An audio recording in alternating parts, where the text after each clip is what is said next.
Well, good morning, everybody on YouTube. Madam Roy back again. Back to you with another pickups video. And I'm not going to call this specifically a garage sale finds video because this is actually a combo.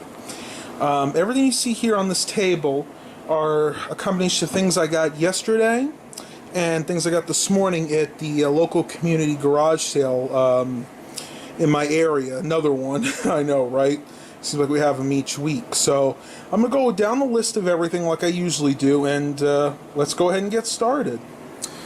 These first two items here are two laptops. Now, these I actually acquired yesterday. I had an ad up on Craigslist selling a desktop computer. And a gentleman posted, actually sent me a text message saying, would I be interested in trading just the computer itself for two laptops? And I said, yeah, send me photos. So he sent me the photos, and they look kind of interesting. He did mention that neither of them worked. He said one he knew needed a hard drive replaced, and the other had a corrupt operating system and also possibly a bad hard drive. And neither of them had chargers, but they looked like decent laptops, so I told him to bring them over. And when I saw them, I decided to do the trade. So this first one here, this is the one that wound up, thank God, it only needed the operating system reinstalled. And I actually had a charger for this one. I had an extra Dell charger lying around. This one is just one of the, this is actually one of the 90 watts, I believe. Here's the model if you guys want to read that. This is definitely the nicer of the two laptops. This is a Dell Inspiron 17. It has a Core i3 processor running Windows 7. And as you can see, I just installed SpyBot on here. And there are the specs. It's a Core i3 M330 running at 2.13 gigahertz with 4 gigabytes of RAM. And this one actually has a 500 gigabyte hard drive. Now I'm going to do a more in-depth video about this later on, so I'm just going to continue over to the second laptop. This is a Dell Inspiron. Let me look at the model on this real quick. Model is Inspiron 1440. This is slightly older. This is a 2010 model, I believe. You can feel the hinges are still very good on this. The problem with this one was two things. One, it did not have the charger with it.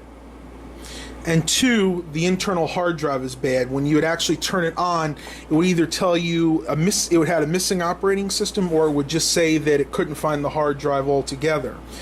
So I wasn't sure exactly what I want to do with this. I ran all the internal Dell diagnostics and everything else passed. So I knew that the only hardware problem with this was the hard drive.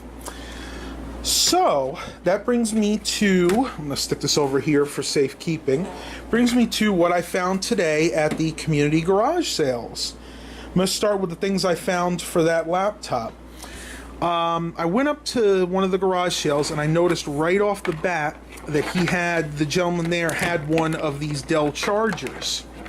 And I was pretty sure it would work because, again, they are pretty much all the same.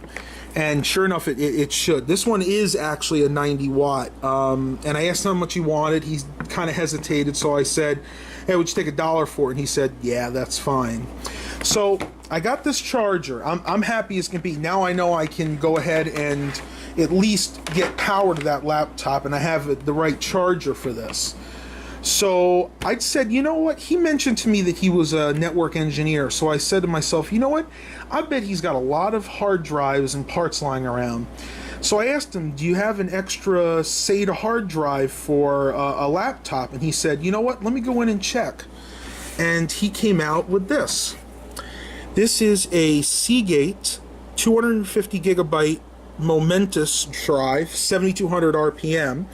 Now, the only negative is I could not test it there, but he assured me that he ran diagnostics and this hard drive was fine. Sold this to me for $5. So for $6 between these two items, I can get this laptop up and running again. So I'm stoked about that. Well, on to the rest of the finds. At a garage sale right down the street from that one, I found this. This is actually a Sony networked media player model SMP N200. You can see it both says HDMI, Dolby Digital DTS, Wi-Fi, and X-Video 1080p, or XVID. That's a codec that a lot of the DivX ones used to use. So this can probably play some of the bootleg movies if you could get it on there.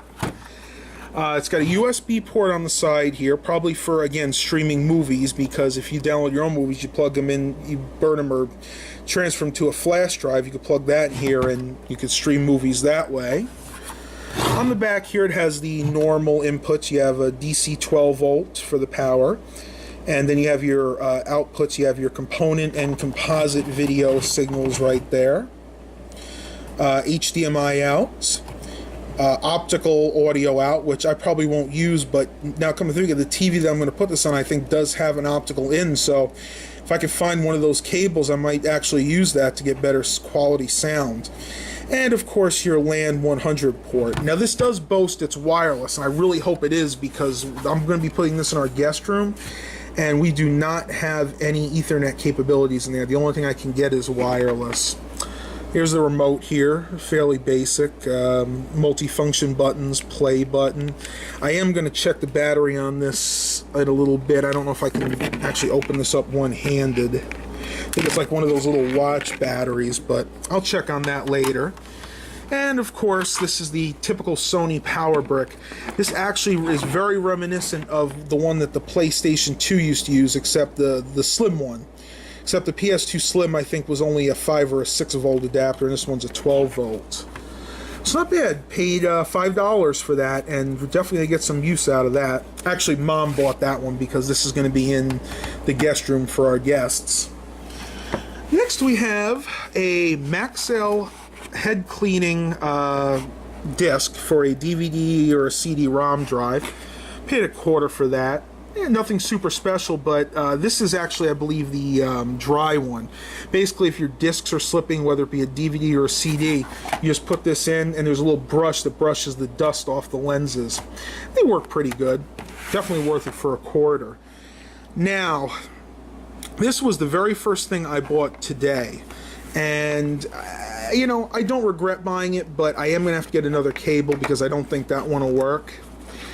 Came in this case, and you can probably tell already what this is. This actually is a Apple iPod Nano, 5th generation, I believe. Don't quote me on that. It does work. You can see that it's pretty much charged. She actually charged it before she sold it. I asked her about the cabling, the USB cable. She said she didn't have an extra one for it. You can see it is the orange 8GB model, if my camcorder will focus. There we go. Everything looks like it works just fine, but like I said, I'm going to have to get a cable because the only one I have was for an old iPod mini, and this is a FireWire one, and I don't believe that the FireWire cable will transfer on the newer iPod Nanos. But I got this in the case, and I gave a whopping $8 for it, so all in all, not too bad. I've actually been wanting to get another iPod. I sold my iPod videos a couple of years ago, and I kind of regret selling my last one. I needed the money at the time, and these aren't quite as good, but you know, they're still pretty high quality, and with 8 gigabytes, be able to put a lot of music on that. Now we come to the very last item I picked up today, and it's nothing super special, but I did get a good deal on it. This is an Acer branded monitor. As you can see, I paid $2 for it, and it's actually covering the model, so I'll show that to you on the way back. I know it's a 19-inch screen. I have not tested it because it actually didn't have any of the cables with it. I found these in my closet and took them out.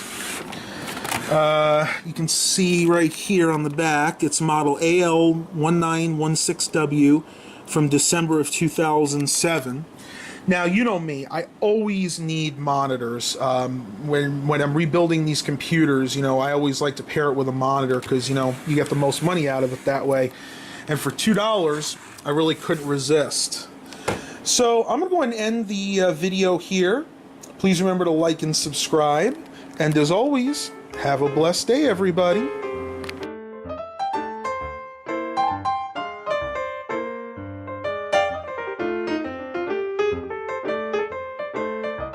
you.